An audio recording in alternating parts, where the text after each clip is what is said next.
Hi everyone and welcome to today's session with Shenelle. Thank you very much everyone for joining us today and I hope everyone is okay. Can I get an emoji or a text in the chat room just to say that you are okay for today? Everybody's yes. Thank you very much for that, and thank you so much for joining us today. My name is Rebecca Bird, and I'm the founder of Birdie Box. And what we do at Birdie Box, I'm just going to share my slide in a minute before I invite our guest for today. I'm just going to share my slide just to talk a bit about what we do at Birdie Box. Can everyone see my slide? Okay.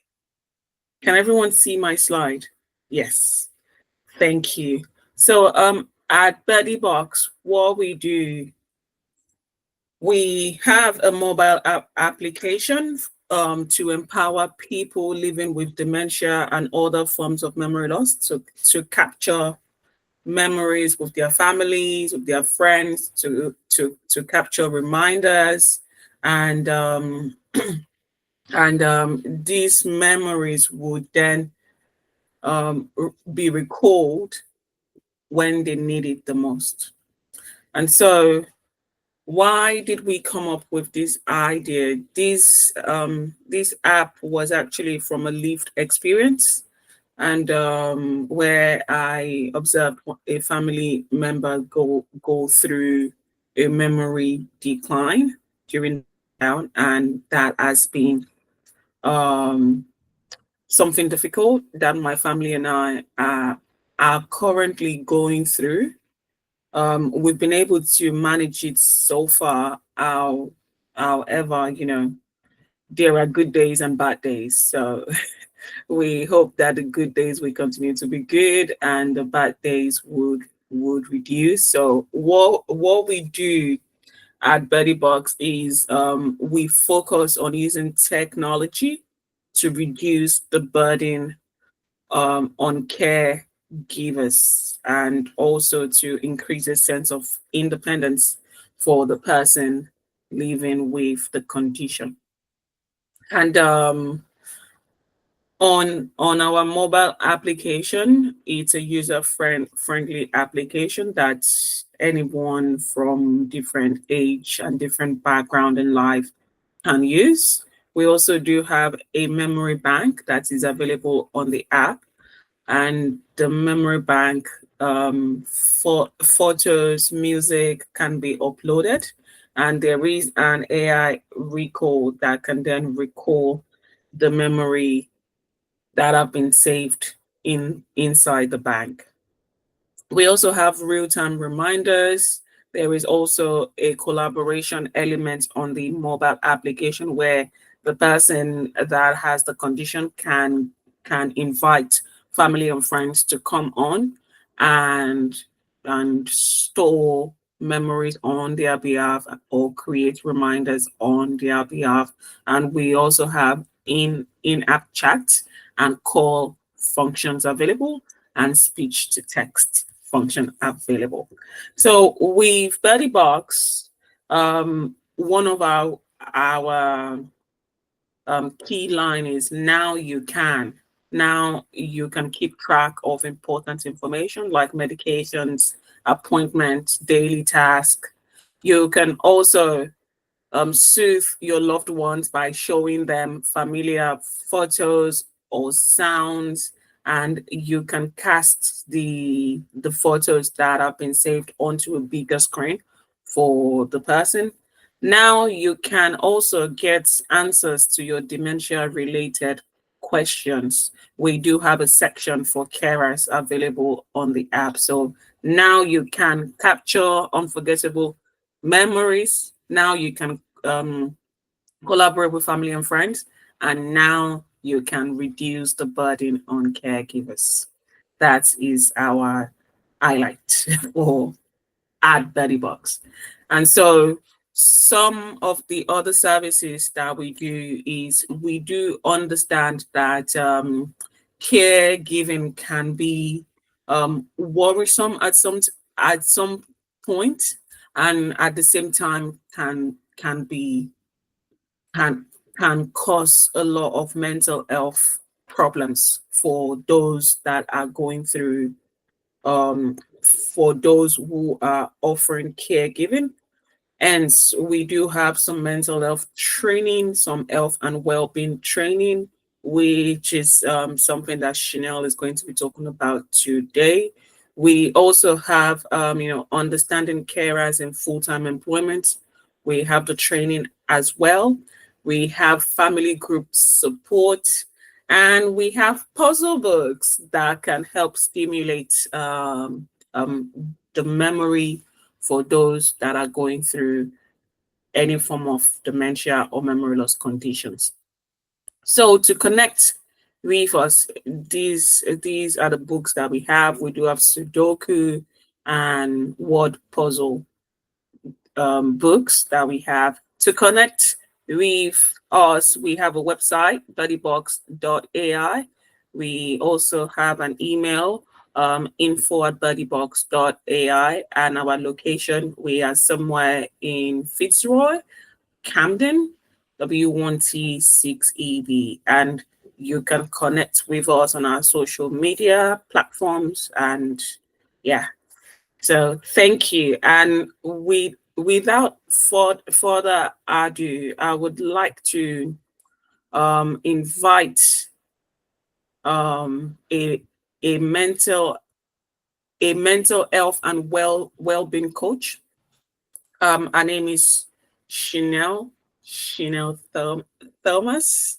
She is my long time friend, and she has really been of very good help to me. I would let Shenelle introduce herself, but what she will be focusing on today mainly is how being a caregiver, you can protect yourself, or you should protect your mental health during the festive season. And this is not just for caregivers. It's for caregivers who are looking after children or aging parents or adults, and for non-caregivers as well, who may be lonely at this time and may feel that there is nothing really about the festive season that they can celebrate on. So Shenelle will be talking to us around how we can protect our mental health in during the festive period. So I will yield the floor now to Shenelle. Thank you very much, Shenelle, for joining us today. Thank you, Rebecca, for having me. It's such a pleasure to be here and to join you at this time, which is such a special time to many people, but like you've said, can also be a time of great sadness, of great frustration and overwhelm. So today, I'm here to kind of have a conversation about some of the things that you can do to help to manage your mental health and well-being at such important and challenging time. As you said, Rebecca, rightly so, this isn't just for caregivers, but it's for everyone, because mental health and well-being knows no age, gender, cultural background, religion, anything. So really, that is just a reminder for us to remember how important it is to have good self-care habits, and that's important to really think about your mental health and well-being. As Rebecca said, I am a health and well-being coach. So I work with clients on a daily basis to help them to find strategies to manage their health and well-being. And that could be through making lifestyle choices. Also those who are suffering from long-term health conditions, So I work with a majority of different people, and I absolutely love my role. It really gives me an opportunity to learn so much. And that's another thing I'd like to say. I'm always learning. So never feel that you know it all. Allow yourself to be stretched and challenged, because it's in those moments that you really start to get a new perspective on things. So I know, Rebecca, you have some questions for me, but if I just firstly give an overview, and then I'm happy to sort of, work alongside you.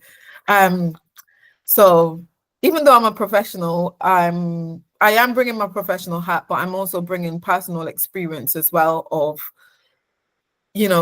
especially at this time, feeling like I need to get all the gifts sorted, need to work out where everyone's going to be, or just all the things that go with Christmas. Not to mention, if you are working or you're a caregiver, that's additional responsibilities that you also need to juggle and manage.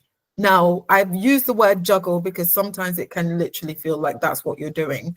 But what's important to have are strategies that will allow you to manage, so that you feel more in control rather than being led by what's happening. So a few of the tips that I would like to give is to first set realistic expectations. Why is this important? Because you don't want to set yourself up for failure. How many times have you, and this is just throwing that question out there rhetorically, just as an opportunity for you to think, how many times have you said to yourself you're going to do something and then you haven't managed to get it done? What sort of feelings does that then leave you with? Perhaps disappointment, perhaps overwhelmed, because that list is still quite large. So setting yourself realistic expectations is really, really key. So in coaching, we use something called SMART goals. You may have heard of them or not. SMART just stands for specific. So being specific, really breaking it down.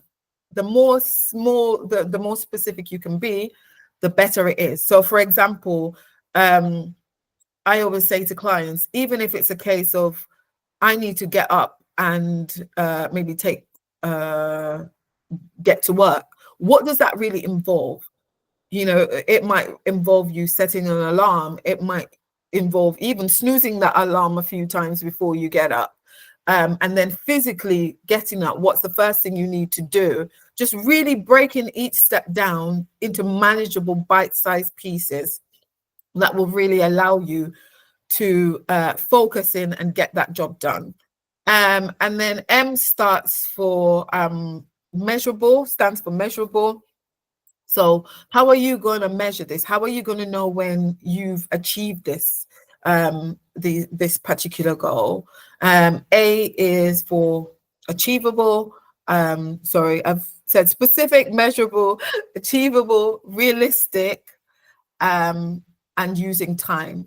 Because again, we don't want to be flapping in the wind. If you've got a certain time limit in order to do something, then the likelihood is you're going to work towards that time limit. Whereas if you said, I want to get something done, and you haven't added any time to it, then you're not going to be motivated. So time is a motivator for most people. So SMART goals are really, really key. Now, the next thing I would like to say is budget your time and your money, especially at this time. It is so, so key, where you have lots of expectations and responsibilities. So therefore, managing your time as best you could is really important. Plan it down to the T. When do you want to take your lunch? When do you want to go to sleep? That way, you're able to factor in all the things that you need, and also money. Get yourself a budget and stick to it. No matter how hard it feels, in the long run, that would work out better for you. So having a set amount that you want to spend, perhaps on certain things, maybe that's food or gifts or even self-care, and creating a pot. Like most banking apps allows you to create pots, so you can maybe distribute some money into different pots. And when I say distribute, it's really about thinking, how manageable is it? Are you really able to afford? How affordable is it? So again, thinking about your finances, making sure that all the important bills are paid for, and then you can budget with whatever else is left. And if you are creative like myself, you can make so many gifts. Really, I think we've come into a society where the expectations are high, but I really do feel that in those moments when you're making something for someone, it's there's a lot of love and care behind that. And I, for one, really appreciate that. As well as when I'm making something, appreciate, I really value giving that to someone as well. And then prioritizing self-care. It is non-negotiable. Again, I repeat, prioritizing your self-care is non-negotiable. It really needs to be, you cannot pour from a place of empty. So it's not about waiting for someone else to fill you up. It's how can you fill yourself up? How are you pouring back into yourself so that you can then pour into others? Because so many times I feel that we do make this mistake of thinking, oh, if I just stretch myself here and there, it's fine. And then you think about yourself last. But what you need to be doing is thinking about yourself first. And I just want to spend a moment to say, no, it's not selfish. I like to call it self-preserving. So you're filling your bucket up, you're preserving yourself so that you can then give from a place of fullness rather than emptiness. And another key thing is to limit social media intake. Now, that won't really apply as much to everybody here. However, if you have a phone or you watch TV, that can also be considered as a social media in its sense. Because what's happening, the reason why I'm saying this is a time where you're being bombarded with adverts or things that look pretty and sparkly, and that can lead to having some expectations upon yourself that are perhaps not fair or realistic. So if you can focus on what's happening in your experience and with you, then that would really help your mental health and well-being at this time. It's about staying in your lane, doing what's important to you, and really valuing what you have within your life. And if you're looking outwards at everything that's happening in your environment, it's going to make it really difficult for you to focus and appreciate what you've got. And one of the things to just be mindful of is SAD, which is seasonal affective disorder. And just to explain a little bit about what SAD is, it's something that affects people at certain times of the year. So it's a type of depression that affects people at certain types of the year, mainly when there's lack of light. And so tends to be winter or those kind of gloomy days. So it's just being really aware of that. Some of the symptoms are persistent low mood, feelings of sadness, loss of interest in activities you once enjoyed, fatigue and low energy. Those are some of the things. You might also be oversleeping. So it's just being aware of that. And if you feel that any of these symptoms, you've been feeling any of these symptoms, just speak to a mental health advocate. There are numbers you can bring, or you can speak to your GP. And in terms of some of the health challenges at this time are financial pressures, the social obligation, managing family dynamics, exhaustion, and overscheduling. So just becoming really aware of these key factors. And once you're aware of something, you're better able to manage it. So in terms of, are you happy for me to sort of share some activities that we can do? Yeah, great.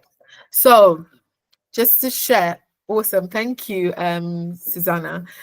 So just to share some really quick exercises that you can do. These are about grounding and coming back to self and being present. Now, you may have heard this time and time before, but it's so essential that we know how to be present. Being present just means knowing what's happening in the here and now, knowing what the bodily sensations, what are you feeling in this moment, what's happening in this moment, and how do you feel in relation to what's happening in the moment. Now, again, we live in a world, especially in a city where things are busy. We're going, we're doing, we're doing. We're thinking, but we're not still. We don't have time to just be still. But there is something so powerful about just being still. So I'm going to invite you to be still with me in this moment. And so I'm going to ask you to take, first of all, if you're sitting or standing, just whatever you're doing, I just want you to just notice what it feels like where you are right now. And just notice what your body is trying to tell you. What might it want to do? I'm shuffling in my chair a little bit just to get a bit more comfortable. Got my feet on the ground. And I'm just going to invite you to do a body scan. And what I mean by this is, if you can imagine that going to an airport, if you've ever been to an airport before, and they've got the giant scanner and you have to walk through, and then what it does, it scans your whole body to make sure you're not carrying any extra stuff. So that's what we're going to do. We're just going to scan our body from head to toe, and just notice any tension that we might be holding. So if you just take a moment, you can maybe close your eyes if it feels safe enough to do so. And I'm going to ask you to take some nice deep breaths in through your nose and out through your mouth. Lovely. And again. And I just want you to imagine that the scanner has started at the top of your head and it's just scanning down your body, down your face, down into your shoulders. I want you to just notice any tension that you might be holding and make any adjustments that you might need to make. Don't forget to keep breathing. Breath is life. As you continue to scan down, just noticing near your chest whether there's any tension there. Just noticing, what is your posture like? Are you leaving enough space for your breath to flow through freely? Or are your shoulders hunched over? What can you do to help? Maybe you just need to lift them, draw them backwards. That gives your chest space for the air to flow through. Wonderful. And scanning down the back of your neck, down your spine, down the back, into your gluteus maximus, that solid chunk that we call our butts, down into the legs. That's it. Wonderful. Into the knees. Again, a space sometimes that we struggle with. Down into our lower legs, into the balls of our feet, our heels, and just noticing what they want to do. Okay, lovely. And I just want you to just sit there for a moment And just notice what it feels like to have your feet on the ground. Are you curling your toes, or are they fully spreaded out so that they can support you?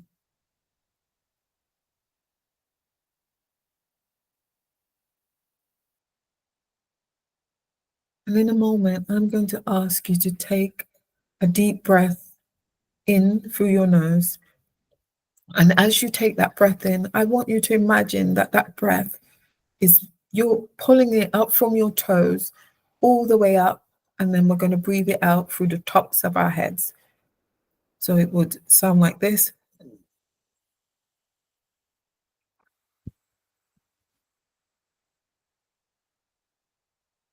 Wonderful. And again, breathing in from the tips of our toes.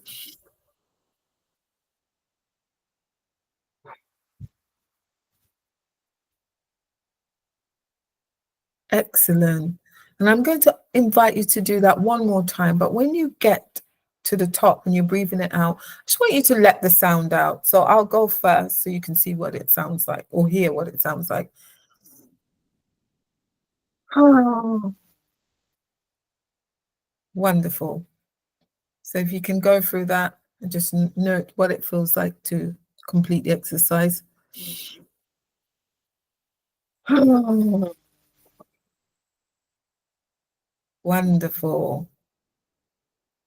And just as you've finished that, just notice again, we're going to scan our bodies again from the head to the toe, and just notice whether there's any tension or any lifted tension. Just notice how do you feel? So scanning from the tops of your head. Imagine that that scan is running down your body, all the way down into your toes. Wonderful. I'm feeling really lovely and relaxed. It'd be great to hear how anybody else is feeling. If you have one word to put it in the chat, that'd be great. Thank you. One of the other things I'd like to share with you. Oh, you feel refreshed. Wonderful. Relaxed. Excellent. So it's and calm. Thank you, Susanna. Well done. That's great. So this is something that you can just spend some time just on your own, just being present with yourself and knowing, just checking in. How am I feeling? What is it that my body's trying to communicate to me? Because our bodies are always trying to communicate with us. We just don't always listen. And sometimes not listening can lead us into places where we're then being forced to stop and listen to what our body is trying to say. And that could be, illness or feeling overwhelmed or burn out. Yeah, these things, it's really trying to listen before it gets to those points. So another one I'd like to share with you is the gratitude journal. It is so, so, so important to operate from a place of gratitude. I'm sure you would have heard this before. Gratitude is an attitude. If you have gratitude as the attitude, you will see and really appreciate and have a better life. Because even in the small moments, you'll be able to find gratitude instead of kind of worrying and excessive worrying and stressing and sort of never really happy. Because quite often what can happen is you go through the festive period, you get through it, and then it's gone. You're back going back to work, you're back into a new year, and life continues. This year, let's make it different. Let's practice gratitude in the small moments. If it's not a turkey, it's a chicken. It's fine. it's fine. I eat neither turkey nor chicken, so for me, it's fish. But I operate from a place of gratitude in that sense. So yeah, just being grateful for the small things. So, you weren't able to get everybody in one room, but we're so versed now with technology, having a phone call or video call, just having those moments together is really, really important. So having a gratitude journal where you're just starting the day, what are you grateful for in that day? And just starting the day like that. And you can also expand on that and have and write something you're grateful for the day once the day's done. And that really creates a good sense of a good practice going forward. And then I've got so many I could share with you, but I think I'll share one more. And then I'm happy, Rebecca, to send some stuff through that you can share with people as well. So one more that I'd like to share is 5, 4, 3, 2, 1. And no, it's not a chance to kind of, create a frenzy and have you running around and panicking. This is really about, again, being mindful and coming into your environment, what's happening around you and how are you feeling in relation to it? Because quite often we can be in an environment and be overwhelmed by it or not feel connected to it. And if we don't do that, then we're missing moments. So it's about how can you fully allow the environment that you're in to, how can you allow yourself to connect with what's happening? So this is another simple exercise that can be done in any environment at any time with anyone. And it's starting with what's 5 things you can see.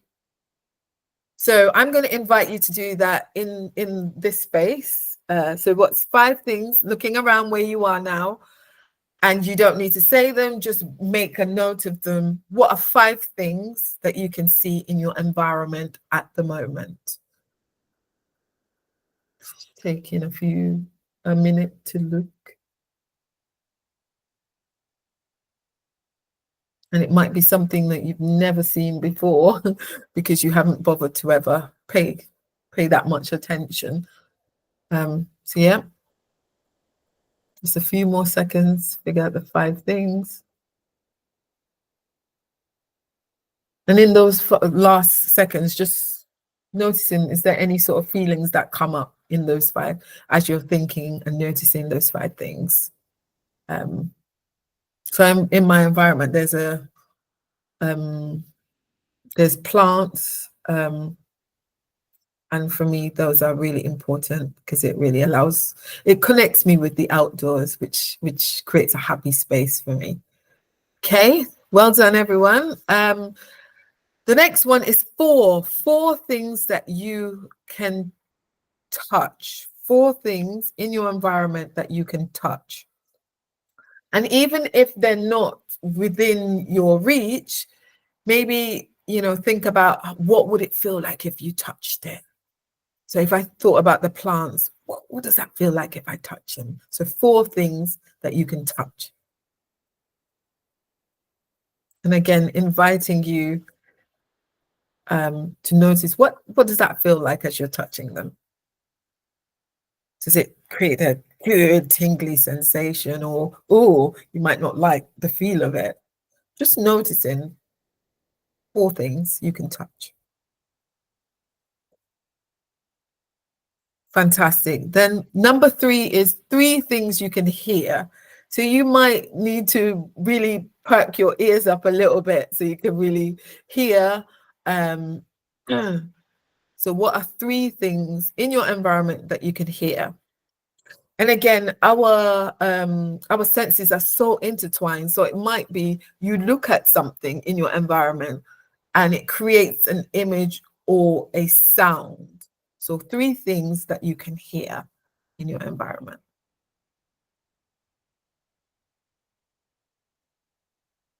And again, are they pleasant? Are you enjoying the sound or not?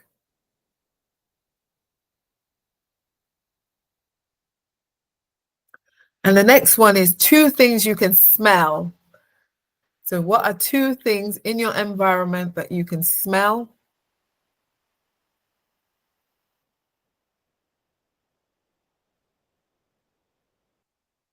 If I think about Christmas, I think I'm smelling food, roast dinners, smelling lovely food. And the final one, now this might get a little bit tricky unless you've got food and you're eating, what's one thing you can taste? If not, again, the senses are so connected, it might be you think of something, what does that taste like? Is it something that's pleasant? Are you enjoying that taste? So one thing that you can taste.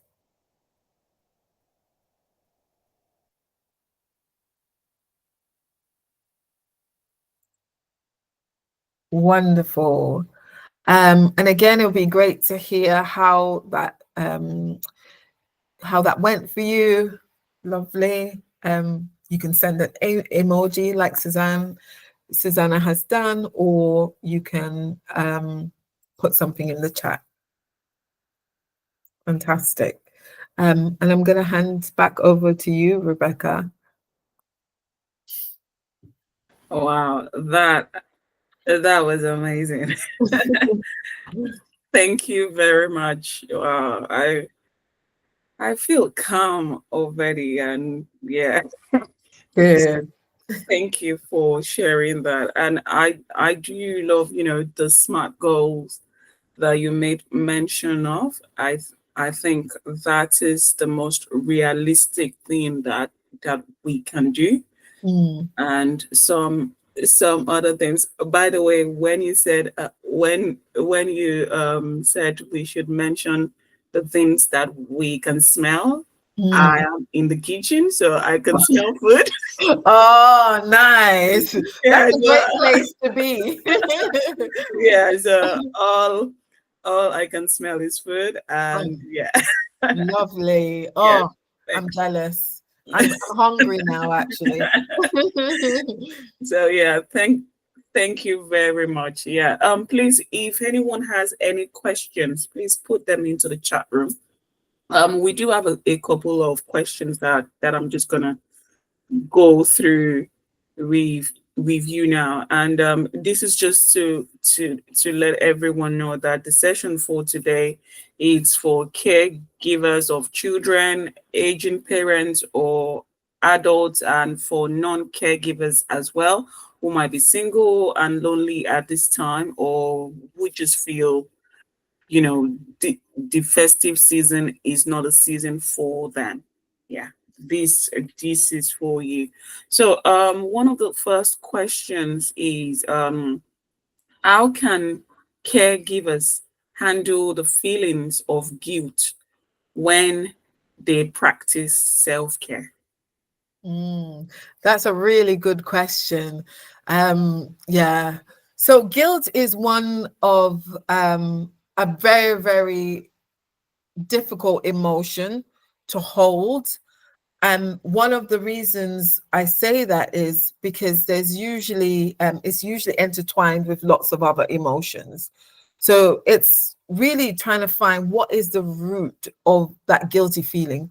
What is it that you are subconsciously saying to yourself that is leading to that feeling of guilt? So, for example, like you said, if you're feeling guilty about maybe, giving yourself some time when you are a caregiver, then it's really thinking, like switching it up. If I don't give myself this time, who am I able to help? So quite often it's we put the people before ourselves, which is what I was saying before. And what then happens is our cup becomes empty a lot quicker. And then instead of giving them the fullness of who you are and your energy and time, you're giving them from the bottom of the barrel, in the sense of you have nothing left. So wouldn't it be more helpful or supportive if you are filling yourself up so that you can pour into them? So you're always available, but you first need to create that availability. In that sense, you've got to go into that space where you're filling yourself up before you can then come and pour into everyone else. And so once you start having those conversations, it's with yourself first. It's understanding that I cannot give anything, I can't give my best if I haven't got it. If I'm not doing anything to fill my best up, then I can't give my best to anyone. But they are still expecting my best, but I haven't got it to give. So it really needs to be, the idea needs to be, do you want to give your best? And if you're that kind of person that does want to give your best, then what do you need to do in order for you to give that best? And that kind of helps to remove the guilt, because what you're saying is, I'm taking responsibility for like who I am as a person, what I value, which is giving my best or giving into this person and supporting and loving and caring for them. However, the only way I can do that is if I have the time, the energy, and the resources, which you are the resource. So it's really thinking, I hope that answers the question. Yeah, thank you so very much. Like, I feel like, Susanna's put something, recharging with quality. I need to read it. Recharging with quality so we can give our best better. Wow, great mindset. Yeah, so Absolutely. Absolutely. that is very amazing. And I feel like, sometimes we feel guilty because we feel like we are neglecting those that we're looking after or those that we're caring for. But in actual sense, it's taking a minute and just refreshing yourself so you can offer or provide better care for the person. Absolutely. And so, and Susanna's word is recharge, which is a great way. You know, we all have a battery. We all need rest. Rest is one of the key things. Rest, exercise, and eating healthy is three key things that we need in order to survive as human beings. And again, I use the word survive in the sense, survive in that sense means this is what we need for ourselves. But what we don't want to get into the habit of just surviving. You want to be thriving as well. And that means that you have to really be a caregiver to yourself. Yeah. Because there's nobody else to do it. If you're not looking after yourself, I'm sorry, there's nobody that's going to come in and rescue you and do it for you. So that's the reality. You need to do it for yourself so you can do it for others. And if you have a heart of a giver, it's even more important for you to do that. So you're not running on empty. Yeah. Thank you very much. Another question that we have is, what advice would you give for creating a festive atmosphere that is enjoyable and manageable for caregivers and their loved ones? That's also a great question. And something that came to my mind is it's really about being present, as I talked about before, but memories. And I know this is so kind of down Birdie Box Street in that sense. These are the times where it's so important to really harvest those beautiful memories that you have created and spend time being still and appreciating those memories. Because really, it's not about the present. It's not about any of those things. It's really about that quality time that we never get to spend together. So for me, that would be my response to that. Forget about all the glitz and the glamour, because that's only there for a second. But if you can really spend time to look at what's the year been like, what are some of the key highlights, let's talk about them, let's laugh about them, let's remember the good time, even the challenges. Let's just have those conversations while being in each other's company and just being present. for that moment without any other distractions.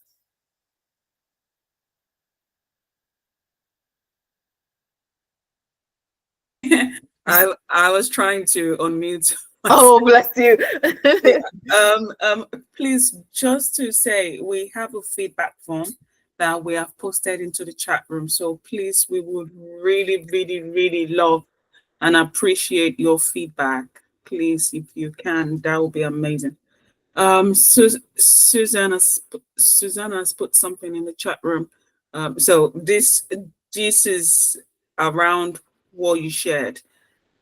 That reminds me of my grandparents putting lotion on my little hands. Now I'm doing that for them in return, and massage for new memories. Oh, that is wonderful. That is amazing. And there's so much about being tactile and just touch.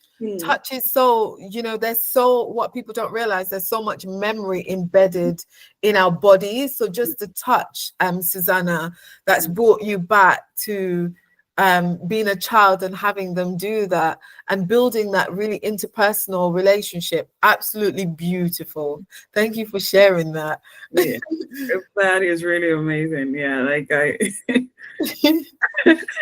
I feel I'm gonna get emotional. I know, it's so beautiful. Yeah, it really is. It really is beautiful. So, another question for you, Shenelle, is how can caregivers communicate their needs to family members without feeling judged or misunderstood? So, misunderstanding and judgment, this is a difficult one, but again, a really valid question. One of the things that comes firstly to mind is communication and how important it is.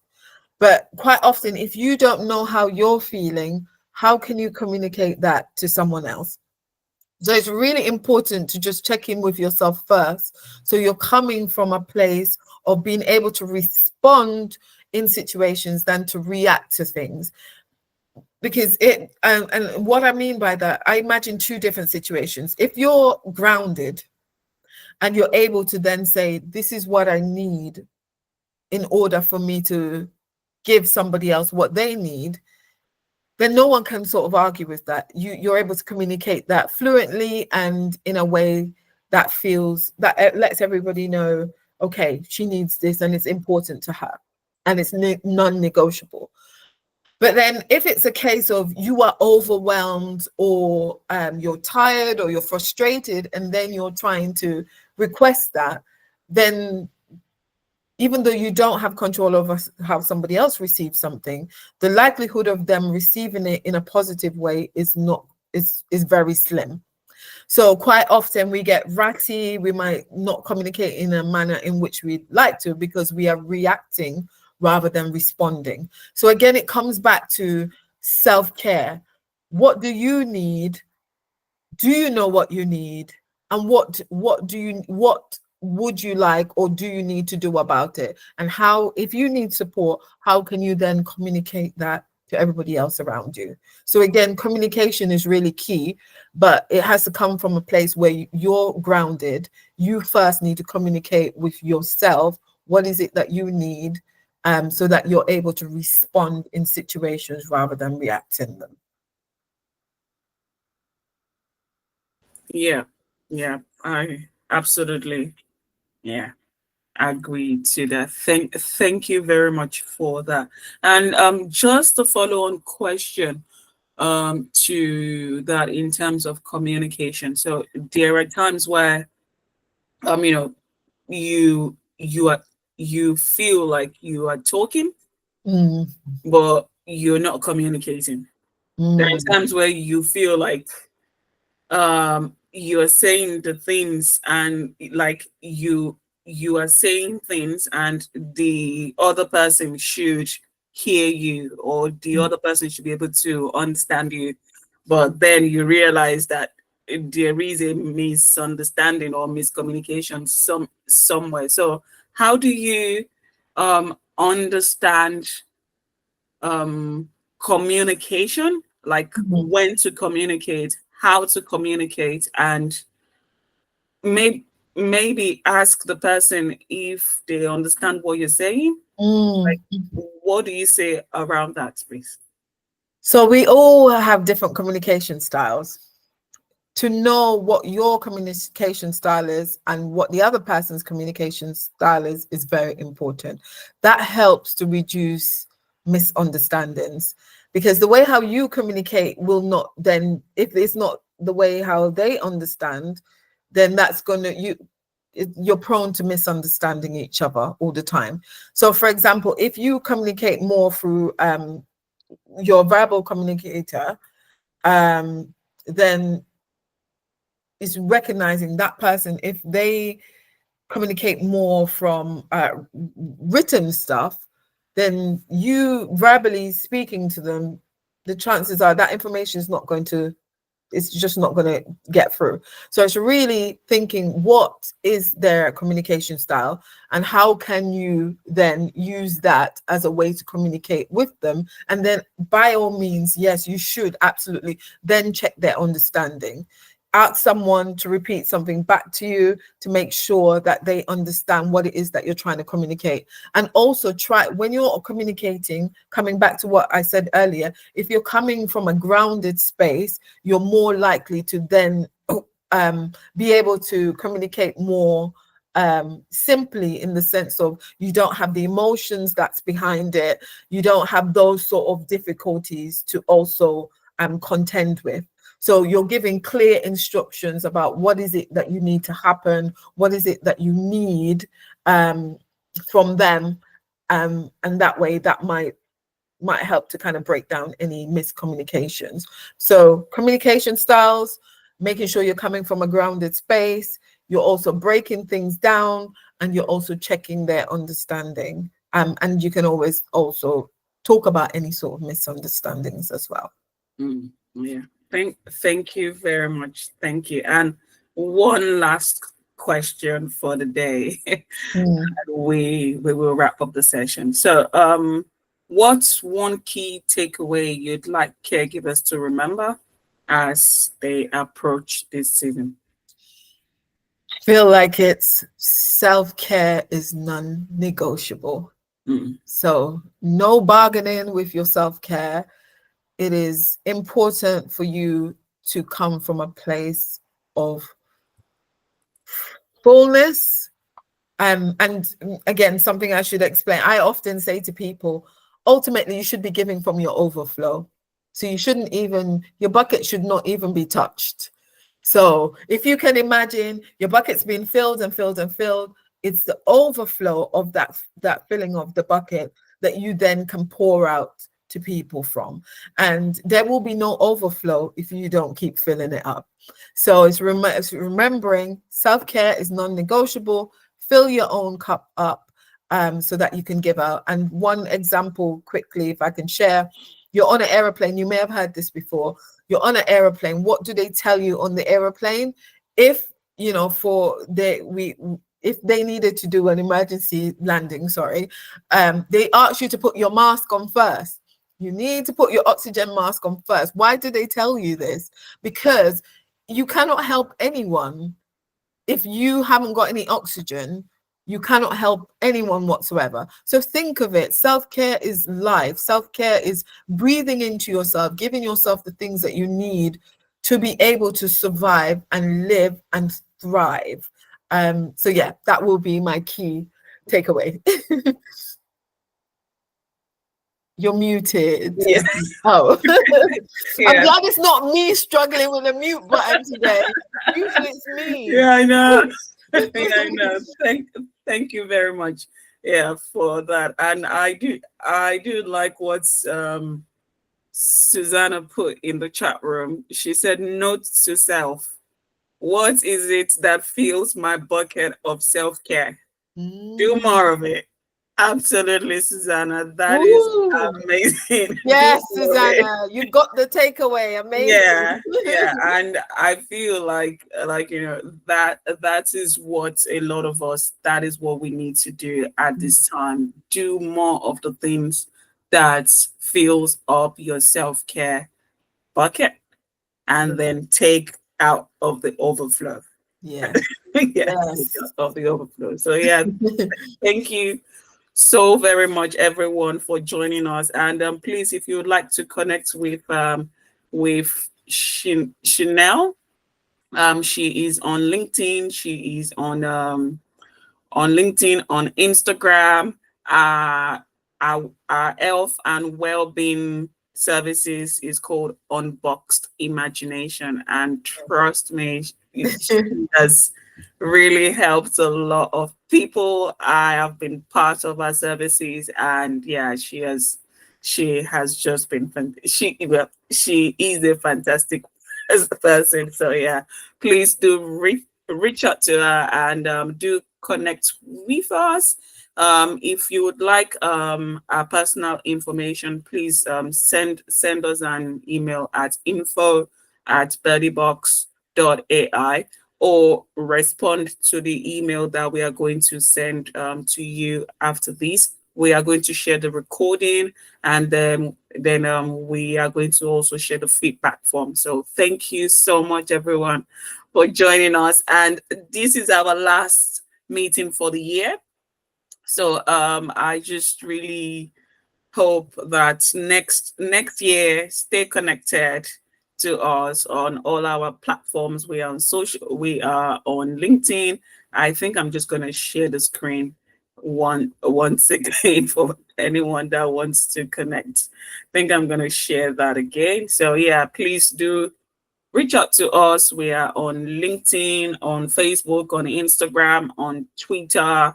And then if you want any information, please just respond back to the email that we're going to be sending to you. Thank you so very much, everyone. And happy holidays. Thank you. Bye. Thanks, everyone. Thanks, Bye. Bye bye. Thank you, Bye. Bye. everyone. Bye. Yes, we are on YouTube as well. Yeah, we're on YouTube as well. Yeah. Thank you so very much. Yeah. Thank you. Thank you. Okay. I think I'm gonna end the recording, and then I'm gonna stop the meeting as well. Thank you, Miss Wilma. Thank you for joining.